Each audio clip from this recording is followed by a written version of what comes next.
నిన్ననే అడిగారు ఒక ఆయన, ఏం కార్తీక మాసం రాలేదా అని. అదేమిట్రా కార్తీక మాసం వచ్చి 10 రోజులు అయిపోయింది, ఈరోజు ఈ ఉత్థాన ఏకాదశిరా, ప్రబోధ ఏకాదశిరా అని నేను చెప్పా ధర్మ సందేహాల్లో. లేదు స్వామి, మాకు కోటి దీపోత్సవం మొదలు కాలేదు కాబట్టి ఇక కార్తీకం రాలేదని అనుకున్నా అన్నాడు.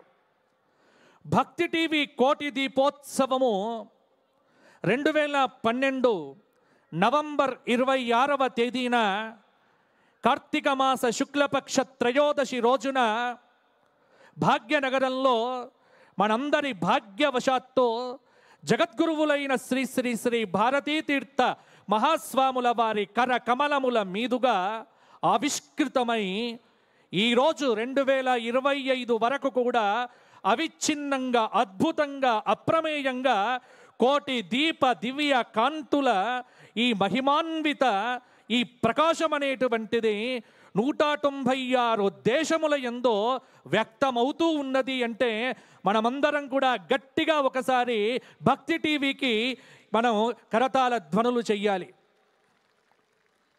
ఈ రోజుతో ఒక అద్భుతమైనటువంటి పండుగ, భగవానుడి యొక్క అస్తిత్వాన్ని, భగవానుడి యొక్క భక్తి సామ్రాజ్య వైభవాన్ని మీకు పంచటానికి ఈ కార్తీక దీపోత్సవం, కోటి దీపోత్సవం.